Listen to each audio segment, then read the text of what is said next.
Hakatindo, Himpunan Keluarga Tahajud Indonesia. Bismillahirrohmanirrohim.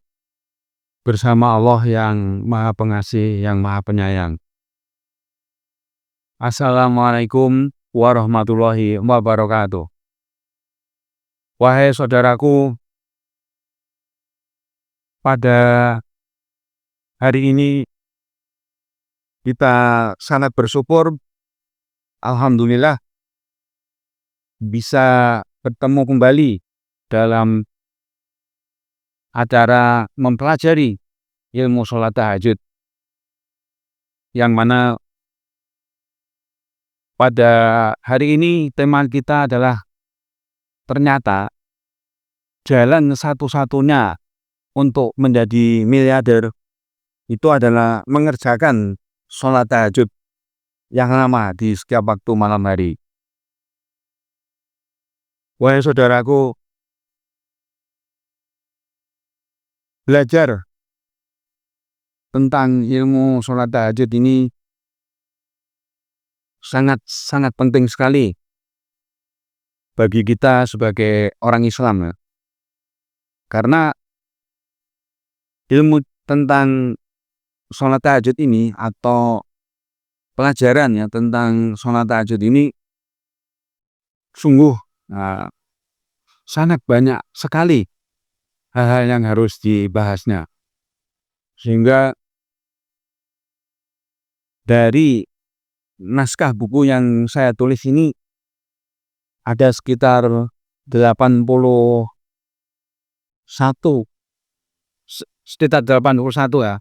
pelajaran tentang sholat tahajud. Nah, kita secara bertahap kita akan bahas kajian tentang sholat tahajud ini. Jadi saudara-saudaraku semuanya, ada hal yang perlu kita catat, bahwa ilmu tentang sholat tahajud ini ternyata merupakan ilmu yang tertinggi di antara ilmu-ilmu yang lain. Sebut saja apa ilmu yang paling tinggi menurut kita. Misalnya ilmu nuklir misalnya. Kalau kita, mohon maaf kalau kita menjadi ahli nuklir tapi malam-malam tidak tahajud, percuma gitu. Jadi kita semakin mengerti, semakin memahami bahwa Allah itu menurunkan pelajaran tentang sholat tahajud banyak sekali, kajian-kajian yang harus diikuti, harus dicermati, karena itu tadi, setinggi apapun ilmu yang kita pelajari itu kalah dengan ilmu tahajud ini. Karena kita, perjalanan hidup kita di dunia ini akan percuma kalau kita hanya mempelajari ilmu-ilmu yang lain. Sementara ilmu tentang sholat tahajud kita tinggalkan. Nah, itu sangat-sangat merugikan diri kita. Bahasa Al-Quran itu, kita menzolimi diri kita sendiri, kita merugikan diri kita sendiri. Nah, itu yang perlu kita catat, Jadi kalau ilmu yang tertinggi itu ilmu tahajudnya, ternyata amal ibadah yang tertinggi itu juga sholat tahajud. Bahkan disebut dalam Al-Quran itu, sholat tahajud itu merupakan amalan utama orang-orang yang soleh, orang-orang yang cerdas.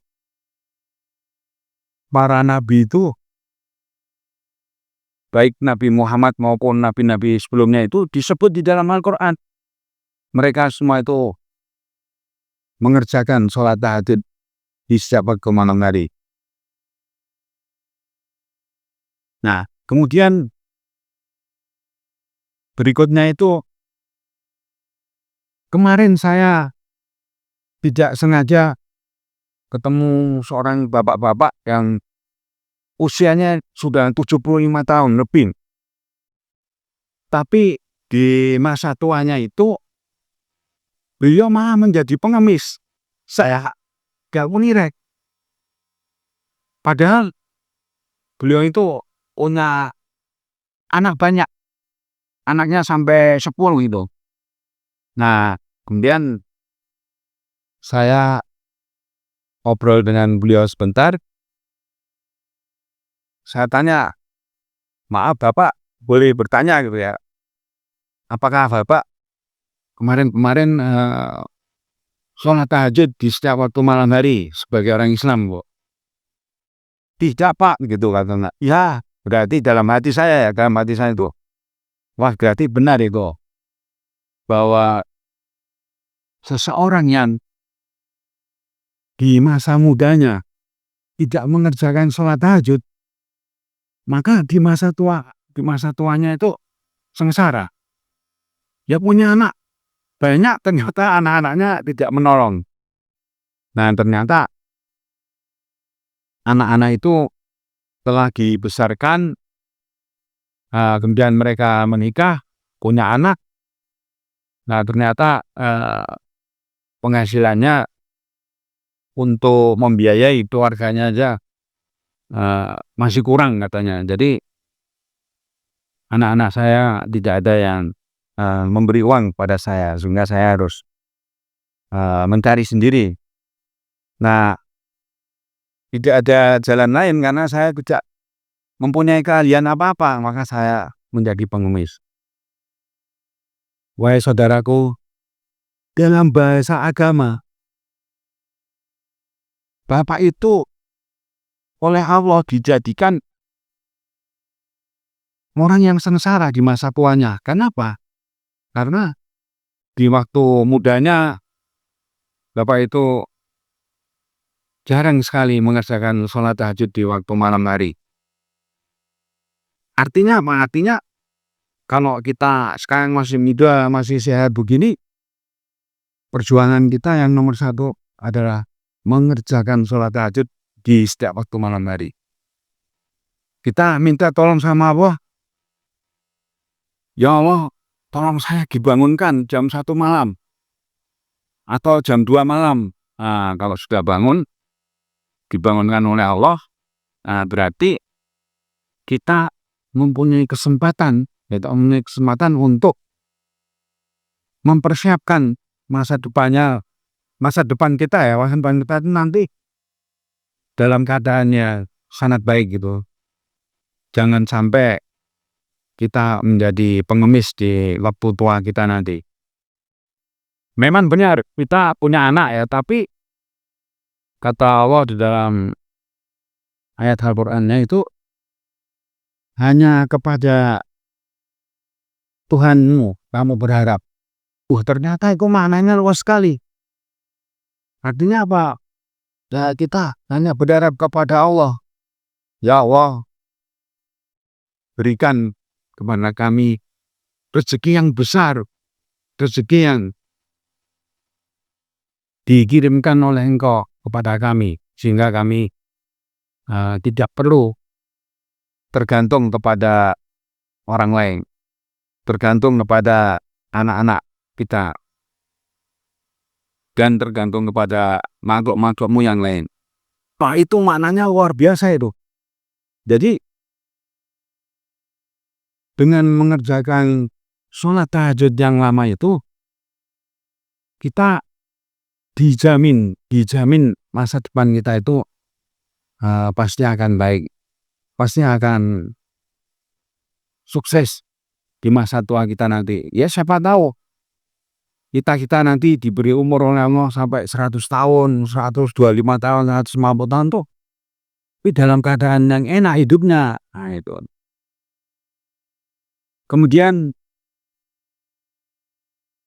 berikutnya itu, ternyata sholat tahajud itu merupakan salah satu perintah Allah yang wajib dikerjakan oleh orang-orang yang sudah menyatakan dirinya sebagai orang Islam. Wahai saudaraku, Islam sendiri itu artinya kan berserah diri kepada Allah. Kalau kita sudah menyatakan diri sebagai orang Islam, maka kita harus taat kepada Allah. Taat untuk patuh, mengerjakan semua hal yang menjadi perintah Allah.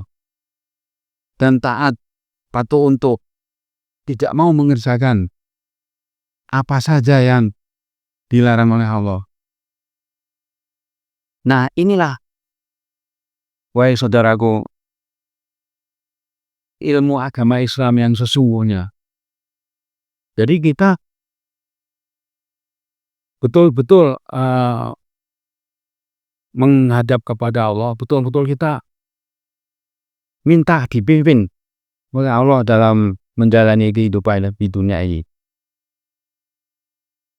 Nah, kemudian kita bisa mengambil pelajaran dari orang-orang yang tidak mau mengerjakan sholat tahajud. Nah, salah satu bukti atau tanda bukti seseorang itu tidak mengerjakan sholat tahajud di setiap waktu malam hari adalah kepalanya itu menjadi botak.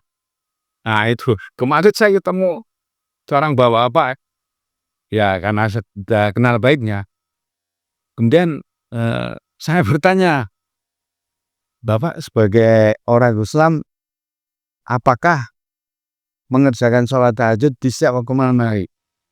Tidak, katanya.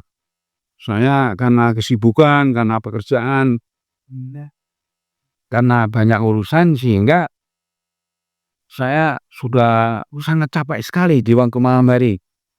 Sehingga saya tidak termotivasi untuk sholat tahajud itu. Nah, kemudian saya sampaikan, Pak, saya tahu, sebetulnya saya sudah tahu Bapak malam-malam tak tahajud. Dari mana Pak Haji tahu kalau saya malam-malam tidak sholat tahajud? Bapak kepalanya gotak gitu kan. Wah iya, dia kaget ya, saya bilang gitu. Pak Haji kok tahu? Ya saya akan belajar ilmu tahajud, dia bilang gitu. Nah, salah satu tanda seorang laki-laki yang tidak tahajud di waktu malam, kepalanya akan ditinggalkan oleh rambut-rambutnya. Itu masih separuh, Pak, itu botaknya. Oh begitu ya. Oke, itu nanti saya mau berjuang untuk tahajud, kata Abi. Nah, itu suatu yang luar biasa ya. Beliau segera menyadari adanya informasi tahajud. Baiklah, saudara-saudaraku semuanya. Kemudian kita mendapatkan informasi ya bahwa Islam itu mempunyai makna berserah diri kepada Allah. Allah Subhanahu wa Ta'ala, Tuhan seluruh alam semesta ini. Saudara-saudaraku, ketahuilah, para nabi sebelum Nabi Muhammad SAW pasti semuanya beragama Islam. Kenapa? Karena dari dulu agama yang diturunkan Allah kepada para nabi dan rasul itu pasti agama Islam. Ya, semua nabi pasti taat kepada Allah. Nah, menurut sejarah Nabi Muhammad itu kan banyak yang bertanya ya, Nabi Muhammad itu agamanya apa sebelum jadi nabi gitu. Nah, ternyata Nabi Muhammad itu mengikuti ajaran Nabi Ibrahim. Karena Nabi Muhammad itu satu jalur keturunan dengan Nabi Ibrahim itu. Sehingga sejak dulu Nabi Muhammad itu dalam bahasa agama ya itu sudah sebagai orang Islam. Karena berserah diri semata-mata kepada Allah. Tidak ada bukti atau catatan Nabi Muhammad menyembah patung itu. Itu tidak pernah itu. Dari dulu Nabi Muhammad itu sudah sebagai orang Islam. Kemudian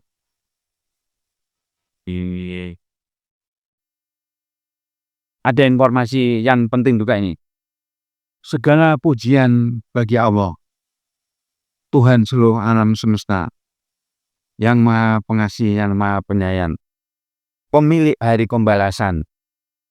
Jadi, kalau ada orang yang berpendapat di dalam Al-Quran itu tidak disebut informasi tentang Allah, tidak ada itu keterangan tentang Allah.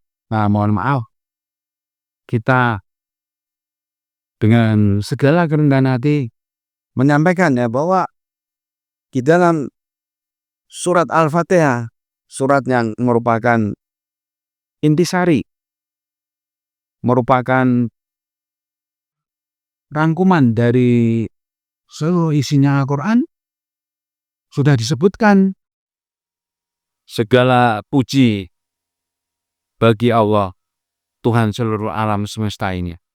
Nah, itu sudah sangat benar informasinya bahwa Allah itu menjelaskan tentang dirinya kan, bahwa Allah itu Tuhan semesta alam ini, Tuhan seluruh alam semesta ini. Gitu. Nah, kemudian Tuhan yang maha pengasih ini mempunyai makna yang sangat luas. Mengapa? Karena Allah untuk memberikan banyak fasilitas kepada manusia untuk hidup di dunia ini. Nah, Allah berpesan, jangan sampai kamu hidup di dunia ini dalam keadaan sengsara. Berjuanglah untuk menjadi orang-orang yang hebat, orang-orang yang sukses hidup di dunia ini, orang-orang yang berhasil menjalani perjalanan hidup di dunia ini. Nah, kemudian Allah itu yang maha penyayang. Nah, ternyata maksudnya adalah orang-orang yang taat kepada Allah itu Allah sayang. Apa saja permintaannya dikabulkan. Cepat atau lambat ya, cepat atau lambat tuh. Doanya itu akan dikabulkan nih. Nah, dari kajian yang kita lakukan, ternyata kalau orang itu sudah setiap waktu malam hari bangun dan mengerjakan sholat tahajud yang lama, itu tinggal minta sama Allah. Ya Allah, mohon saya pengen begini gitu ya. Itu akan dikabulkan oleh Allah. Ya mohon maaf ya, kalau ada orang ngajarin itu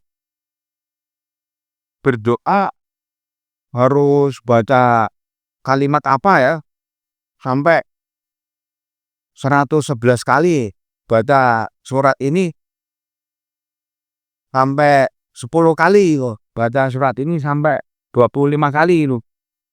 Nah, kalau menurut saya justru kita itu tinggal mengamalkan ajaran Al-Quran bahwa sholat tahajud itu ternyata adalah doa yang terbaik. Doa yang terbaik dibandingkan karangan doa siapa. Jadi justru kalau kita cermati ya, kalau kita sudah mengerjakan perintah-perintah Allah, sudah meninggalkan semua yang dilarang oleh Allah, nah kita tinggal menyampaikan kebutuhan kita apa, pertolongan apa yang perlu kita minta, gitu. Jadi dibaca Al-Qur'annya, dalam Al-Qur'an itu disebutkan mintalah kepadaku, pasti aku kabulkan. Nah, tentu saja seperti di dalam surat Al-Fatihah, Iyyaka na'budu wa iyyaka nasta'in. Hanya kepadamu ya Allah kami tahar, kami patuh pada Engkau. Hanya kepada Engkau ya Allah kami memohon bantuan, kami memohon pertolongan. Nah, itu kata kuncinya di sana. Kalau kita bahasa mudanya ya, kalau kita sudah bangun malam, sudah mengerjakan sholat tahajud yang lama, di setiap waktu malam hari, kita tinggal menyampaikan kepada Allah apa yang kita minta, apa yang kita butuhkan. Nah, Allah sudah berjanji bahwa pasti aku kabulkan. Dan perlu kita catat juga bahwa janjinya Allah itu pasti dipenuhi oleh Allah. Nah, itu jaminannya bahwa kalau kita sudah mengerjakan sholat tahajud yang lama ya.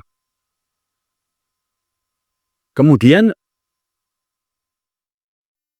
ada informasi juga, hanya Allah yang mempunyai hari pembalasan. Dan hari pembalasan itu terjadi di dunia ini juga. Bukan nanti gitu. Jadi hari pembalasan kepada setiap orang itu terjadi di dunia ini juga. Misalnya ada orang berbuat jahat, membunuh orang lain. Bisa jadi orang itu terus melarikan diri ya, terus tidak berhasil ditangkap oleh polisi ya. Nah, dengan adanya hari pembalasan tersebut, Allah pasti akan membalas perbuatan orang jahat tadi yang membunuh orang lain itu. Cepat atau lambat, orang itu pasti akan dihukum oleh Allah. Nah, bahasa agamanya itu, orang tersebut akan disiksa oleh Allah sesuai dengan kejahatan yang telah dilakukan. Tetapi kalau kita cermati di dalam kehidupan nyata sehari-hari, banyak orang-orang jahat yang tidak mau mengakui adanya hari pembalasan di kemudian hari. Orang-orang jahat itu mempunyai pendapat ya, mempunyai pemikiran, kalau saya sudah melakukan kejahatan itu, tidak ada ceritanya nanti saya dihukum oleh Allah. Tidak ada ceritanya saya akan diberi pembalasan oleh Allah. Jadi kesalahan orang-orang yang tidak memahami agama Islam dengan utuh itu di situ. Orang-orang tersebut berani melakukan perbuatan-perbuatan yang dilarang oleh Allah. Karena merasa, wah saya bebas saja, tidak akan dukung oleh Allah di dunia ini loh. Nah, bahkan banyak orang jahat itu mempunyai pemikiran, Allah tidak tahu kalau saya berbuat jahat, pasti saya dibiarkan gitu, tidak akan diapa-apakan. Nah, ini pemikiran yang keliru. Jadi maksudnya Allah itu pemilik hari pembalasan. Allah itu akan memberikan balasan atas setiap amal perbuatan manusia yang baik. Sekecil apapun kebaikan itu, pasti di kemudian hari akan diberi pembalasan. Misalnya kita menolong orang, terus kita kasih sedekah Rp5.000 ya, itu pasti akan diberi pembalasan oleh Allah di kemudian hari. Amal kebaikan sekecil apapun pasti akan didatangkan balasannya oleh Allah. Sedangkan sekecil apapun amal perbuatan buruk seorang manusia pasti akan didatangkan juga kepada orang hidup. Nah, itulah hukum pembalasan yang di dalam Al-Quran sangat jelas. Pemilik hari pembalasan, rajanya hari pembalasan, penguasa di hari pembalasan. Maksudnya apa? Maksudnya pembalasan atas setiap amal perbuatan manusia tersebut itu hanya dilakukan oleh Allah. Keputusannya ada pada Allah. Makhluk-makhluk selain Allah itu tidak bisa memberikan pembalasan. Misalnya si A atau si B itu raja misalnya, itu tidak mungkin memberikan pembalasan kepada orang-orang lain. Makanya keyakinan, bukan keyakinannya, pemahaman atas pembalasan amal perbuatan manusia itu sangat penting sekali.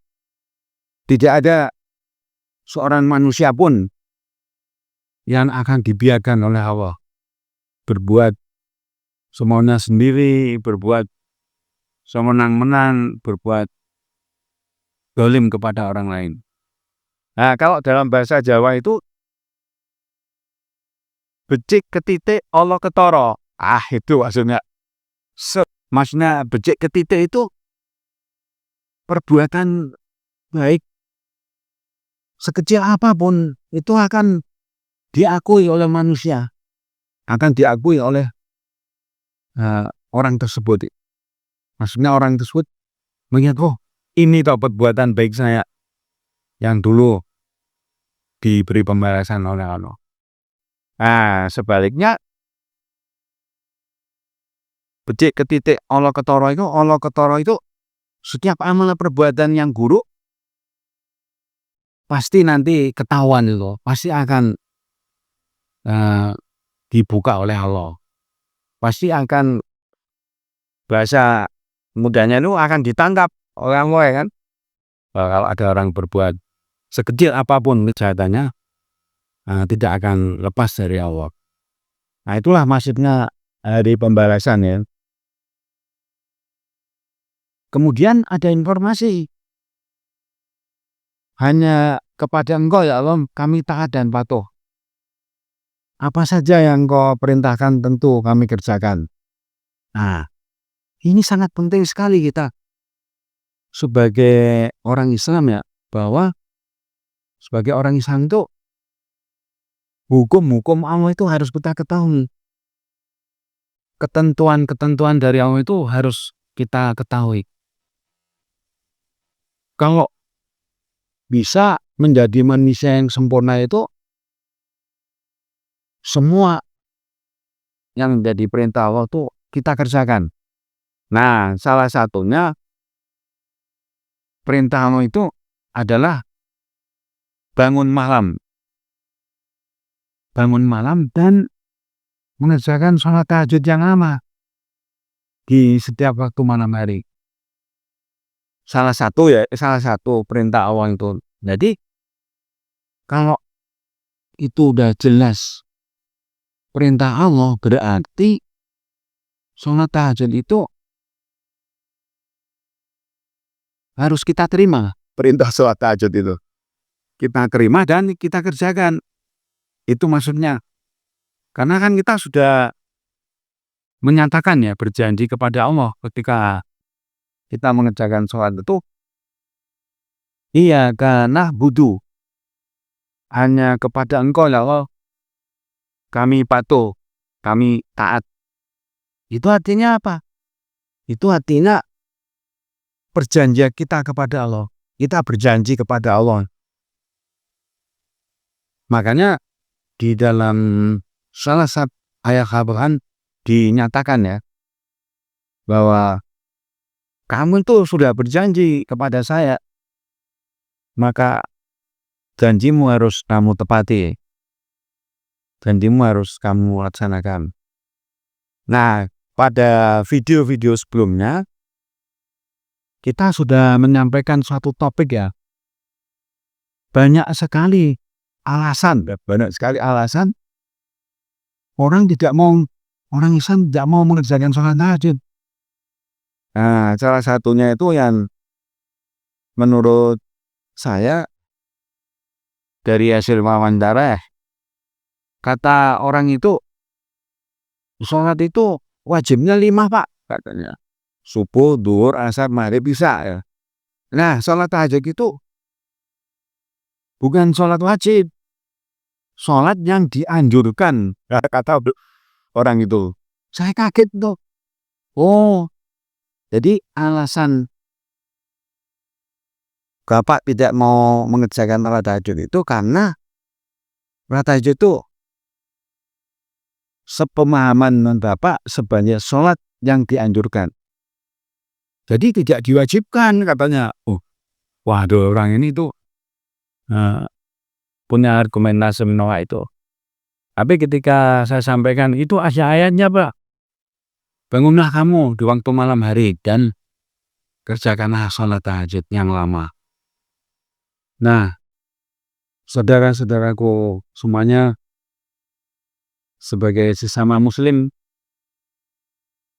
kita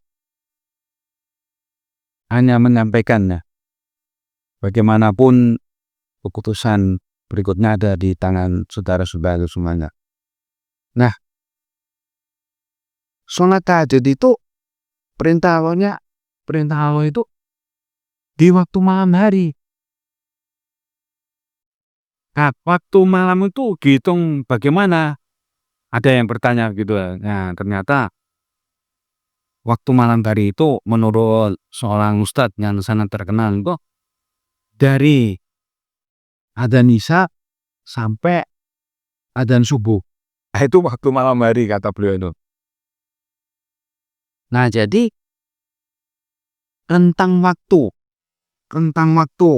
kita mengerjakan sholat tahajud tersebut sangat panjang.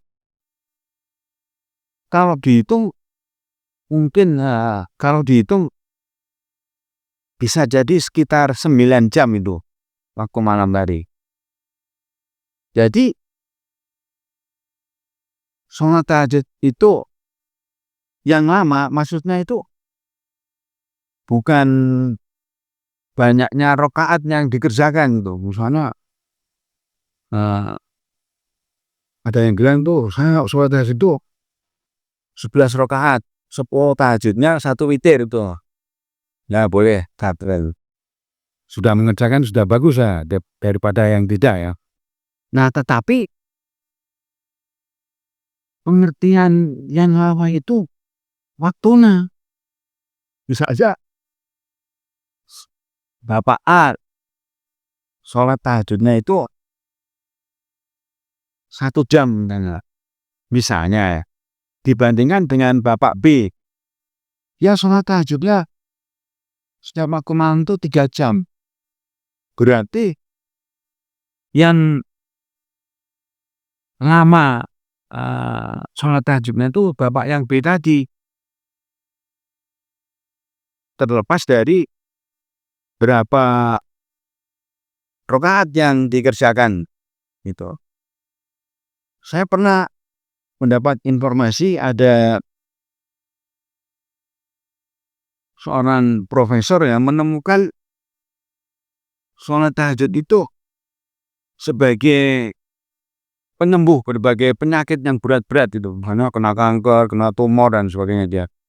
Nah, sholat tahajudnya yang diajarkan oleh beliau itu dari jam 12 malam sampai adzan subuh. Wah, itu berapa jam itu ya, Nen? Nah, saya yang saud itu ternyata sholat tahajud yang begitu lama dari jam 12 malam sampai adzan subuh itu hanya 2 kali sholat, yaitu 4 rakaat. Berarti 1 rakaat itu sholat tahajudnya lama sekali berarti. Nah, nanti suatu saat kita jelaskan ya. Nah, tapi yang penting pada pelajaran sholat tahajud pada hari ini kita menyampaikan bahwa sholat tahajud itu bukan jumlah rakaatnya, tapi yang lamanya itu. Ada seseorang menyampaikan ke saya, Pak Haji, saya kalau sholat tahajud itu 2 rakaat terus saya witir, udah selesai gitu. Nah, berapa lama itu Anda mengerjakannya? 15 menit Pak. Ya udah bagus lah katanya. Dibanding orang yang sholat 15 menit dengan orang yang lama 3 jam sholatnya agak mantu kan, berarti yang lama yang B ini ya. Nah, kemudian di masyarakat juga ada pendapat yang mengatakan sholat tahajud itu bukan sebaiknya, yang terbaik itu di sepertiga malam terakhir katanya. Nah, sepertiga malam terakhir itu artinya hampir adzan subuh udah jadi mungkin 1 jam sebelum adzan subuh ya.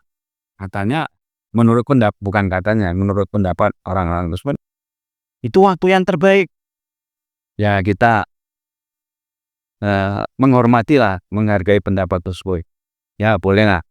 Yang penting bapak atau ibu sudah mengerjakan sholat tahajud. Tapi menurut kita dengan segala kerendahan hati, sholat tahajud itu apakah di awal, apakah di tengah, apakah di akhir itu semuanya baik. Ya kan, dibandingkan dengan orang yang tidak mengerjakan sholat tahajud. Nah itu. Mudah-mudahan bapak, ibu-ibu dan saudara-saudaraku yang lain mau terus mempelajari ilmu tahajud ini. Insya Allah Allah akan memberikan petunjuk kepada kita bagaimana mengerjakan sholat tahajudnya menurut petunjuk Al-Quran. Karena petunjuk Al-Quran itu yang menjadi pedoman utama kita untuk mengerjakan sholat tahajud. Nah, selanjutnya, wahai saudaraku, ada informasi penting lagi. Pimpinlah kami hidup di jalan yang benar. Ada juga yang mengatakan, tontonlah kami hidup di jalan yang benar. Wah, menurut saya ini pemahaman surat Al-Fatihahnya sudah mendalam pemahamannya. Kenapa? Biasanya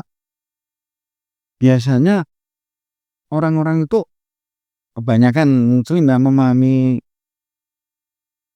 ihdinas shiratal mustaqim itu tunjukkanlah jalan yang lurus gitu ya.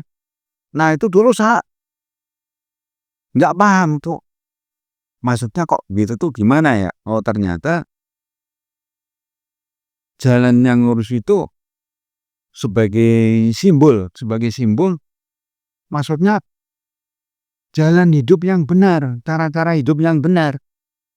Nah itu makanya kita minta dipimpin oleh Allah supaya kita ini hidup di dunia dengan cara-cara hidup yang benar, dengan cara-cara yang benar. Kalau kita tidak mau mengikuti pimpinan Allah, maka kita akan menempuh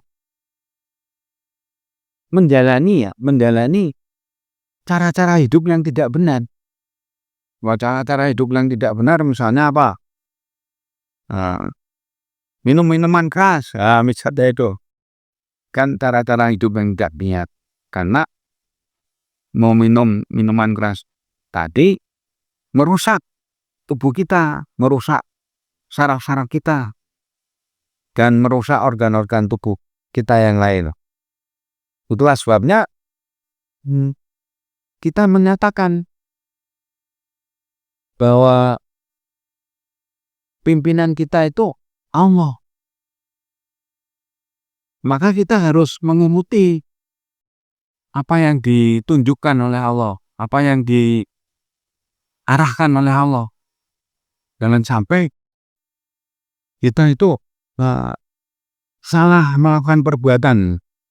Ya, kalau kita melakukan perbuatan-perbuatan yang tidak seperti yang diperintahkan oleh Allah, berarti kita tidak hidup di jalannya benar. Nah kemudian informasi selanjutnya, jalan hidup yang benar tersebut merupakan jalannya orang-orang yang Engkau beri kenikmatan. Apa artinya? Artinya kalau orang-orang ya, bukan satu orang, orang-orang selama hidup di dunia, kemudian mengerjakan cara-cara hidup yang benar, orang tersebut pasti diberi banyak kenikmatan hidup oleh Allah. Hidup, bahasa mudahnya apa? Orang itu hidupnya tidak akan sengsara. Nah, kenapa? Karena sudah hidup dengan mengikuti cara-cara yang benar, hidupnya benar, hidupnya baik ya. Nah, maka diberi balasan oleh Allah berupa banyak kenikmatan hidup. Nah, kenikmatan hidup itu artinya apa? Yang kita hidupnya enak. Hidupnya tidak mengalami kesusahan, tidak mengalami penderitaan, ya kan? Tidak mengalami kekurangan apapun. Nah, itu hidupnya enak. Itu maksudnya. Nah, kemudian ada informasi selanjutnya. Jalan hidup yang benar itu bukan jalannya orang-orang yang disiksa, dihukum oleh Allah.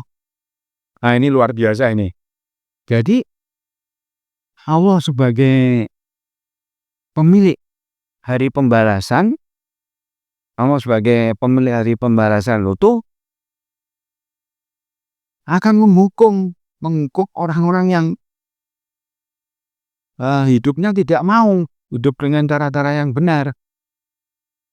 Nah, apa itu hidup di jalan yang benar? Jalan hidup yang benar itu seperti apa? Nah, ternyata jalan hidup yang benar tersebut adalah mengerjakan semua perintah Allah yang tertulis di dalam Al-Quran. Dan tidak mau mengerjakan semua hal yang dilarang oleh Allah. Ya. Nah, itu artinya apa? Artinya kita sebagai orang yang sanggup berpikir, orang yang sanggup memahami informasi, wajib mencari tahu. Ya, wajib mencari tahu perintah-perintah Allah itu apa saja di dalam Al-Quran. Ya. Jangan sampai ada perintah Allah yang tidak kita kerjakan. Nah, itu. Nah, kemudian kita juga wajib mencari informasi apa saja yang menjadi larangan Allah ketika kita hidup di dunia ini. Kenapa? Karena kalau kita nekat mengerjakan larangan-larangan Allah itu, maka kita akan dihukum, akan disiksa oleh Allah. Nah, tentu Allah cara menghukumnya tidak seperti manusia ya. Kalau manusia itu ada pencuri ketangkap polisi, kemudian disidang dan dihukum. Saudara dihukum penjara selama 5 tahun, tok gitu ya, diketuk sama hakim. Berarti orang tersebut dimasukkan ke dalam penjara. Tetapi kalau Allah tuh menghukum seseorang tidak dimasukkan ke dalam penjara, tetapi dijadikan hidupnya itu sengsara, dijadikan hidupnya susah. Sebagai contoh ya, ada orang tadinya sehat, tiba-tiba kena penyakit yang mengharuskan cuci darah setiap 2 hari sekali. Nah, kalau sampai nekat tidak cuci darah ya, berarti orang itu meninggal. Ada tetangga saya itu ya, ini kisah nyata loh. Dihukum Allah cuci darah setiap 2 hari. Nah, sampai 5 tahun itu kerjaannya 2 hari sekali ke rumah sakit cuci darah. Akhirnya si bapak itu ya, karena tidak sembuh-sembuh penyakitnya itu ya, kemudian mengambil keputusan, wah kalau gitu saya nggak usah berangkat ke rumah sakit katanya. Biar saya mati saja katanya. Ternyata benar Pak Yusuf. Si bapak itu tuh tetangga saya. Terus nekat di rumah aja. Ternyata cuma mampu bertahan berapa? Cuma seminggu. Nah, setelah seminggu ada kabar innalillahi wa inna ilaihi raji'un. Wah, Pak Haji itu meninggal dunia. Nah, terus anak-anaknya cerita, iya mas, itu mas, bapak saya itu putus asa. Udah 5 tahun bolak-balik cuci darah ya. Juga menjual rumah, 2 rumah sampai dijual tuh. Untuk biaya itu waktu itu belum ada BPJS ya. Nah, kemudian si bapak tadi itu tadinya sombong. Saya punya rumah 10, Pak Haji katanya. Rumah saya masih banyak katanya. Berobat nanti saya jual lagi katanya. Ternyata kemudian beliau itu berpikir curhat ya, kalau duit saya habis untuk cuci darah, rumah saya kejual semua, nanti saya meninggal dunia tidak meninggalkan warisan. Berpikirnya ke situ ternyata si bapak tadi. Nah akhirnya nekat, saya tidak mau ke rumah sakit lagi gitu. Kaget anak-anaknya. Pak berbahaya Pak kalau nggak dicuci darahnya. Yalah bapak mati saja katanya. Waduh, berarti si bapak itu dalam agama Islam ya mohon maaf ya, berarti bunuh diri. Itu orang tahu kok kalau sampai nggak dicuci darahnya pasti meninggal karena darahnya itu ternyata salah satu alasan kenapa harus dicuci itu darahnya kental. Jadi kalau darah seseorang itu kental, maksudnya nggak edar gitu ya, maka darahnya mengalirnya tersendat-sendat, organ-organ tubuh yang lain itu kan butuh aliran darah yang lancar kan. Nah, rusak nanti jantungnya, rusak paru-parunya, rusak ginjalnya. Nah, akhirnya kalau rusak semua ya gimana ya? Malaikat pencabut nyawa segera datang ya mesti kan. Itu tapi nggak tahu ya. Karena orang bunuh diri itu kan berarti belum dijemput ya. Belum dijemput sama malaikat pencabut nyawa. Itu kisah nyata itu. Nah, padahal di dalam Al-Qur'an itu sangat dilarang keras orang bunuh diri. Apapun masalah yang dihadapi harusnya bertanya ke orang lain ya. Nah, kalau bunuh diri berarti ya mohon maaf ya, itu menurut beberapa ulama kalau orang bunuh diri itu pasti masuk neraka ya. Ya kan malaikatnya kaget ya. Loh, ini Pak ini kok belum ada jadwalnya yang meninggal kok sudah datang sendiri ke sini gitu kan. Nah itu, tadi ya ini walau alam ya. Tapi yang jelas itu sebetulnya kalau Bapak itu bertanya ya, obatnya cuci darah itu cuma satu. malam-malam sholat tahajud dia. Nah, entah bagaimana Allah menyembuhkan orang tersebut nantinya. Banyak yang sudah membuktikan. Nah, vonis disiksa cuci darah, katanya waktu dicuci itu sakitnya luar biasa itu. Karena disedot atau dimasukkan awan, putar lagi. Nah, obatnya ternyata cuma sholat tahajud. Kalau Bapak itu mau ya, sholat tahajud tiap malam, bisa jadi 2 tahun, 3 tahun sembuh beliau itu.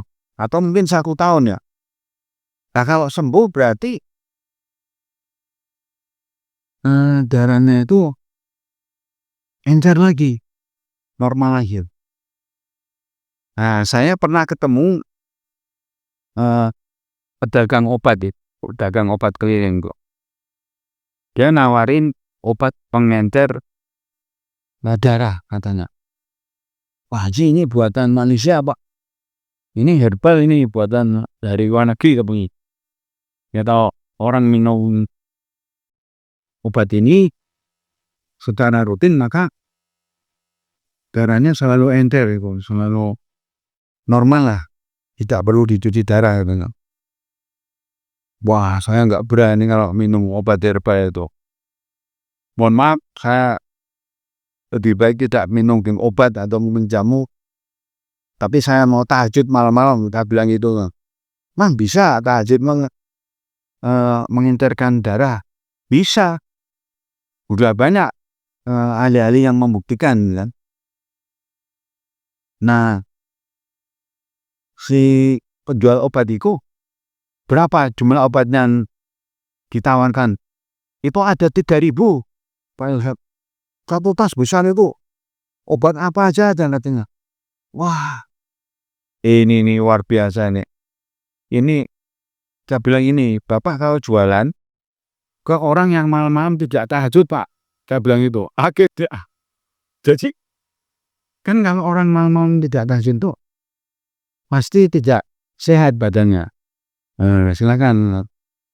Nah, alhamdulillah orang-orang yang tukang tahajud malam-malam itu indikator kesehatan guna itu bagus semua gitu. Nah, itu salah satu manfaatnya ya kan. Nah, kemudian jalan hidup yang benar itu bukan jalan hidupnya orang-orang yang bodoh. Maksudnya gimana? Ya kalau orang nggak paham, orang nggak tahu tentang sholat tahajud tuh, nah pasti nggak mau tahajud malam-malam. Nah, dengan tidak tahajud itu berarti orang-orang tersebut tidak mau mengerjakan perintah Allah. Padahal perintah Allah ya sholat tahajud tadi ya. Nah, itu sehingga orang-orang yang tidak mau mengerjakan perintah Allah, nah, pasti dihukum oleh Allah di kemudian hari ya.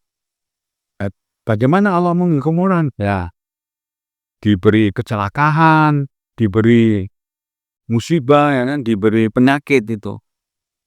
Nah, jadi supaya kita jangan sampai dihukum oleh Allah itu, larangan-larangan Allah wajib kita tinggalkan.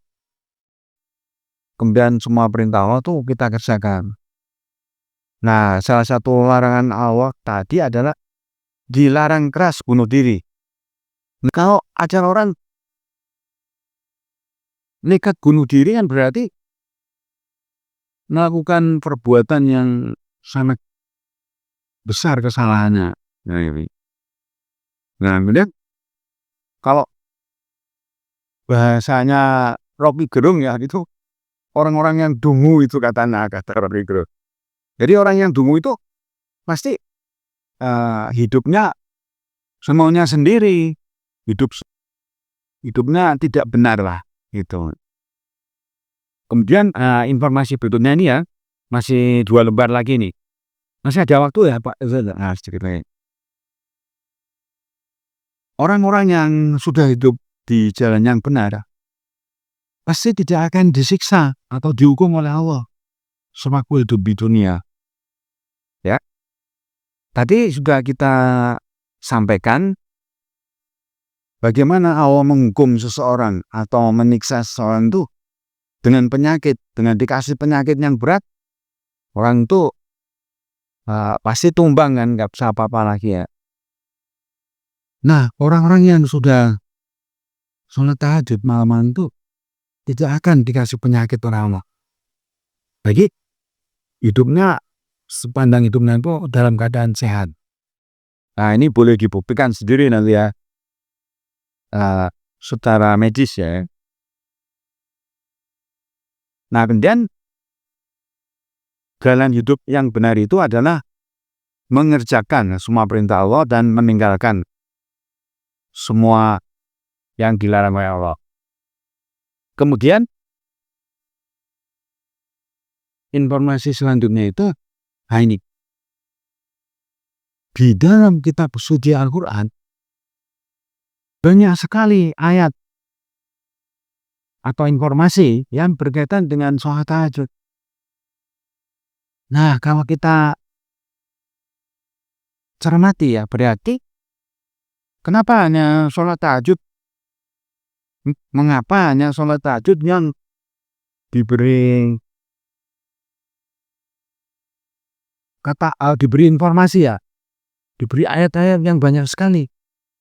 Sementara sholat-sholat yang lain itu tidak begitu banyak penjelasannya oleh Allah. Tapi sholat tahajud ini luar biasa. Banyak sekali ayat-ayat yang menjelaskan sholat tahajud itu. Nah, kemudian ini, siapa saja yang tidak mau mengerjakan sholat tahajud di setiap waktu malam hari berarti telah mendustakan ayat-ayat Al-Quran tersebut. Ya kan? Ayat-ayatnya jelas kok. Kenapa ada orang yang menolak ya? Mendustakan itu artinya tidak percaya ayat-ayat itu mengatakan seperti itu. Ya. Nah, kemudian satu lembar lagi. Orang-orang yang tidak mau mengerjakan sholat tahajud berarti mengingkari ayat-ayat Al-Quran tersebut. Ya kan? Wah, saya menolak ayat ini, menolak ayat-ayat tahajud. Ya sudah, kalau begitu berarti termasuk golongan orang-orang yang mengingkari sholat tahajud. Nah, kemudian apakah oleh Allah itu akan dibiarkan orang-orang yang sudah menyatakan diri Islam, sudah mengakui Al-Quran sebagai kitab sucinya, sudah membaca ayat-ayat Allah, tapi tetap tidak mau mengerjakan sholat tahajud, maka diberi peringatan oleh Allah. Diberi peringatan itu bahasa mudahnya itu diberi ancaman oleh Allah. Silakan kamu semua menolak ayat-ayatku, tapi di kemudian hari kamu pasti saya binasakan itu. Maksudnya dihukum oleh Allah itu maksudnya. Nah, dan yang terakhir, sekali lagi kita catat ya, bahwa perintah Allah itu salah satunya sholat tahajud. Kemudian kalau orang mau mengerjakan sholat tahajud itu berarti mau mengerjakan. Nah, kemudian balasan dari Allah kepada orang-orang yang mau mengerjakan sholat tahajud itu diberi kehidupan yang enak-enak. Tidak akan diberi kehidupan yang sengsara. Tidak akan diberi kehidupan yang menyusahkan. Tidak akan diberi kehidupan yang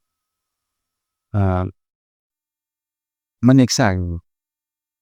Nah, sebaliknya yang menolak sholat tahajud itu artinya menolak ayat-ayat Al-Quran yang sudah banyak sekali nanti kita bahas tersendiri ya.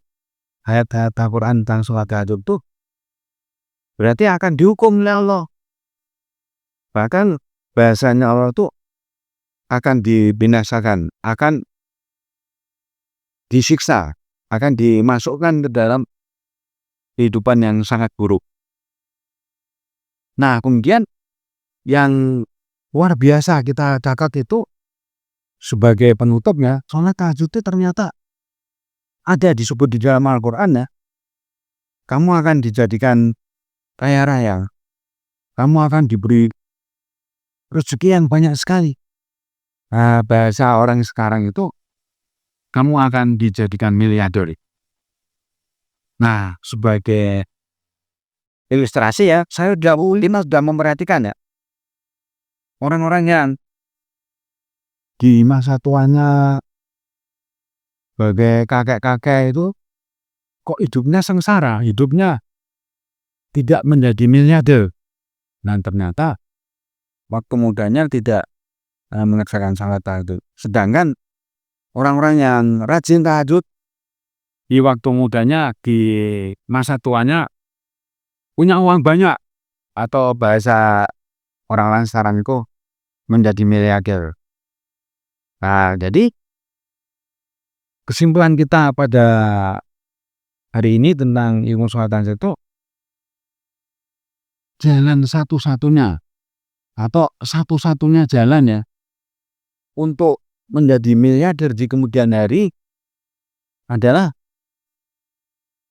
mengerjakan sholat tahajud yang lama di setiap waktu malam hari.